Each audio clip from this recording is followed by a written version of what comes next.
반갑습니다. 7일 화요일 새벽 하나님께 올려드립니다. 함께 세상 흔들리고 찬양 부르십니다.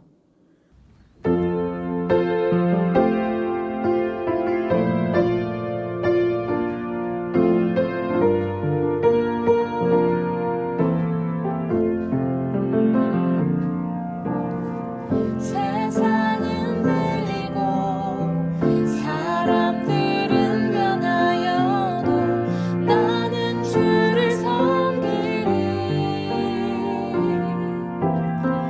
주님의 사랑은 영원히 변하지 않네. 나는 주를 신뢰해. 믿음은 들리고 사람들 주를 떠나도 나는 주를 섬기리. 주님의 나라는 영원히 쇠하지 않네. 나는 주를 신뢰해. 오직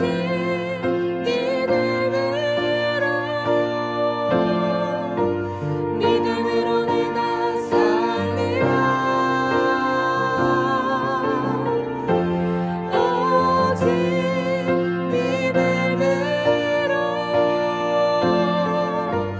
믿음으로 내가 살리라. 오직 의인은 믿음으로 말미암아 살리라. 오직 의인은 믿음으로 말미암아 살리라. 오늘 허락하신 말씀 마태복음 27장 3절에서 10절. 마태복음 27장 3절부터 10절까지의 말씀입니다. 함께 읽겠습니다. 그때에 예수를 판 유다가 그의 정죄됨을 보고 스스로 누이쳐 그 은 30을 대제사장들과 장로들에게 도로 갖다 주며 이르되 내가 무죄한 피를 팔고 죄를 범하였도다 하니 그들이 이르되 그것이 우리에게 무슨 상관이냐 네가 당하라 하거늘 유다가 은을 성소에 던져놓고 물러가서 스스로 목매어 죽은지라. 대제사장들이 그 은을 거두며 이르되 이것은 핏값이라 성전고에 넣어둠이 옳지 않다 하고 의논한 후 이것으로 토기장의 밭을 사서 나그네의 묘지를 삼았으니 그러므로 오늘날까지 그 밭을 피밭이라 일컫느니라. 이에 선지자 예레미야를 통하여 하신 말씀이 이루어졌나니 일러스되 그들이 그 가격 매겨진 자 곧 이스라엘 자손 중에서 가격 매긴 자의 가격 곧 은 30을 가지고 토기장의 밭 값으로 주었으니 이는 주께서 내게 명하신 바와 같으니라 하였더라. 오늘의 기도 제목, 강함이 아니라 약함으로 회복의 기회를 놓치지 않게 하소서. 강함이 아니라 약함으로 회복의 기회를 놓치지 않게 하소서. 3절. 예수를 판 자 유다는 예수께서 정죄됨을 보았을 때 자신의 행한 일에 대하여 누이칩니다. 여기서 누이쳤다는 단어는 마음으로 후회했다는 뜻입니다. 회개하다와는 다른 단어를 사용하고 있습니다.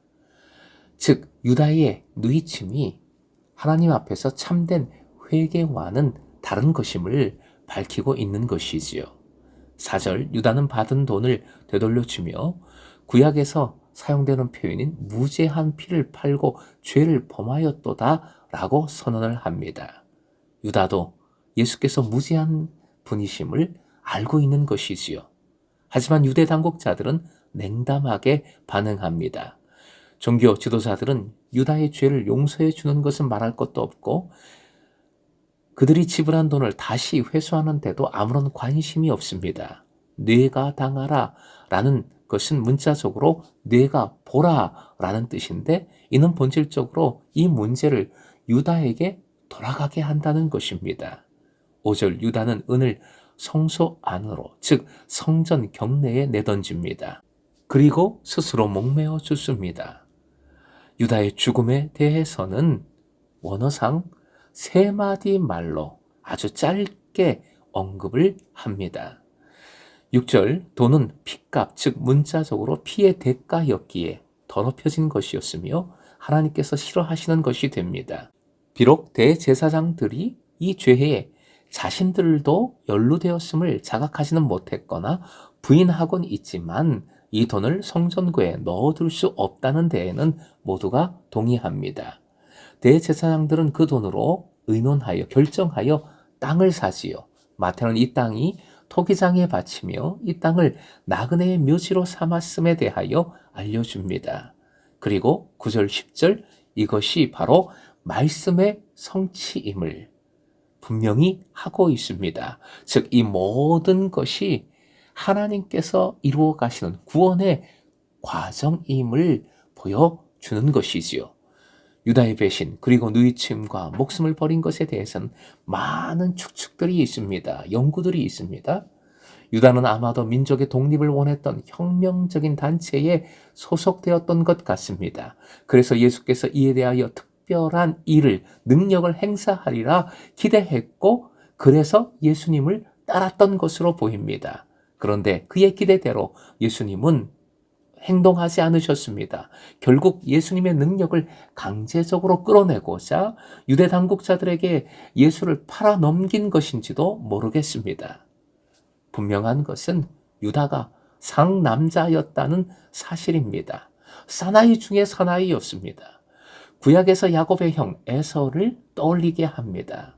사냥에 능했던 남자 중에 상남자가 에서였지요. 유다는 그렇게 상남자, 세상적으로 멋진 사람, 카리스마 있는 사람, 큰 일을 위해 싸우는 사람, 용기 있는 사람이었습니다. 그는 잘못된 선택을 했지만 끝까지 강함을 잃지 않았습니다. 약해지지 않았습니다. 그의 단체에서 대의를 위해 목숨을 끊는 일은 매우 용기 있는 일이었을 것입니다. 또한 그리스 로마의 관점에서도 자살은 스승을 배반한 자가 취할 수 있는 유일한 영웅적 행동이었습니다. 그런데 바로 여기에 큰 문제가 있습니다. 유다는 끝내 주님 앞에 약해지지 않았습니다. 엎드리지 않았습니다. 참된 회개를 하지 않았습니다. 주님 앞에 약해지는 것을 거부한 것이지요. 끝까지 강한 모습, 즉 스스로 목숨 끊는 일을 택했습니다. 배신으로 따지면 동일했던 베드로는 본문 바로 앞에서 통곡을 했습니다. 완전히 자신을 무너뜨렸습니다. 끝까지 세상적으로 강했던 본문의 유다와 완전히 반대되는 모습을 보였지요. 이렇게 말씀은 베드로 다음에 유다의 모습을 보여주므로 두 사람을 대조시키고 있는 것입니다. 가룟 유다가 받았다가 다시 내던진 돈이 피밭이 되어 이름 없는 이들을 위한 무덤이 세워지는 장소가 되었습니다. 이는 예수 그리스도의 십자가 죽음의 의미를 암시하고 있으며 모든 것이 약속의 말씀의 성취라는 것을, 주님의 역사하심이라는 것을 잘 보여줍니다. 주님은 가룟 유다의 배신도 합력하여 선을, 구원을 이루신 것입니다. 세상에서 강한 것 선하지 않습니다. 세상에 대하여 약한 것 역시 선하지 않습니다. 중요한 것은 주님과의 관계입니다. 주님 앞에서 어떠한 모습을 갖느냐 하는 것입니다. 주님 앞에서는 한없이 약해져야 합니다.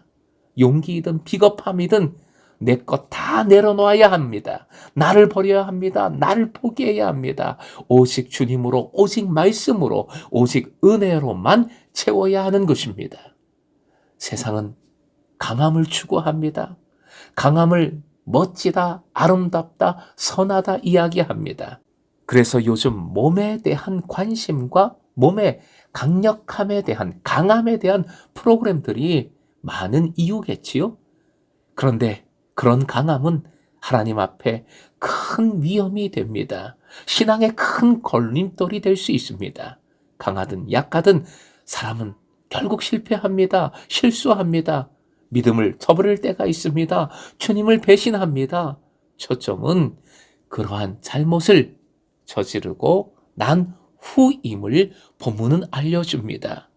베드로처럼 통곡하면서 약해질 것인가? 아니면 유다처럼 끝까지 강함으로 작폭할 것인가? 유다는 강함으로 목숨을 스스로 끊었습니다. 이는 예수 그리스도께서 회복시켜 주실 기회를 스스로 포기해 버린 것이 됩니다. 강함이 아니라 약함으로 주님 주신 은혜를 다시 허락하여 주시는 회복의 은혜를 놓치지 않는 꼭 붙드는 금성의 제자 되시길 주님의 이름으로 축원드립니다.